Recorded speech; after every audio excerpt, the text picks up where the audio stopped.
Finally मैले पनि mini blog start गरेँ। So hello and namaste to everyone, welcome to my first mini blog. र मेरो फर्स्ट मिनी ब्लगलाई माया र सपोर्ट देखाइदिनु होला है त। फर्स्ट मिनी ब्लगमा के बोल्नुपर्छ कसो गर्नुपर्छ भन्ने केही थाहा छैन त, म अलिकति नर्भस पनि रहेको छु। अनि यो मिनी ब्लगमा चाहिँ हामी आबाट आमा फिल्म हेर्न गइरहेका थियौँ। अनि उहाँ चाहिँ हुनुहुन्छ मेरो हजुरआमा, नाताले हजुरआमा परे पनि उहाँ चाहिँ मेरो एकदम मिल्ने साथी जस्तै हुनुहुन्छ। र हामी नारायण तीर्थतिर लाग्यौँ। फिल्म हेर्न गएको नारायण तीर्थमा के गरेको भन्ने सोच्नु होला, उहाँ चाहिँ हाम्रो मम्मीहरू हुनुहुन्छ, उहाँ चाहिँ हामीलाई कुरेर बस्नुभएको थियो। अनि हाम्रो चाहिँ चारैजनाले एउटै कपडा लगाएर फिल्म हेर्न जाने प्लान पहिल्यैदेखि रहेको थियो। फाइनली त्यो दिन पनि आयो। हामी चारजनाको रिलेसनको कुरा गर्दा चाहिँ उहाँहरू मेरो मम्मी दिदी हजुरआमा पर्नुहुन्छ। नाताले मम्मी दिदी हजुरआमा परे तापनि उहाँहरू मेरो लागि साथी जस्तै हुनुहुन्छ के। सुखमा दुःखमा हामी सबै एकअर्काको लागि एभाइलेबल हुन्छौँ के, हामी एकदम मिलेरै हिँड्छौँ। अनि यो दिन चाहिँ हामी फिल्म हेर्न जाने है, एउटै कपडा लगाएर जाने है भन्ने प्लान चाहिँ पहिल्यैदेखि रहेको थियो।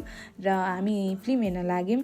फिल्मको नाम रहेको थियो आबाट आमा। र मैले चाहिँ यहाँनिर अलिकति तर्साम कि भनेर सोचिरहेको थिएँ, तर उहाँ अलिअलि तर्सिनु भयो। र फाइनली हामी भित्र छिर्यौँ। अनि ढिलो भयो कि भनेर म चाहिँ दौडिँदै थिएँ। अलिकति एक्साइटेड त हुनु पऱ्यो नि होइन।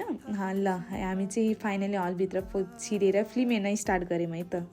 स्टार्ट गरेको केही बेरमै आमा छोरा धुरु रुन थाल्नुहुन्छ। म भने एकछिन सुतेर उठेँ है त। मलाई चाहिँ खासै राम्रो लागेन फिल्म, उहाँहरूलाई चाहिँ राम्रै लाग्यो अरे।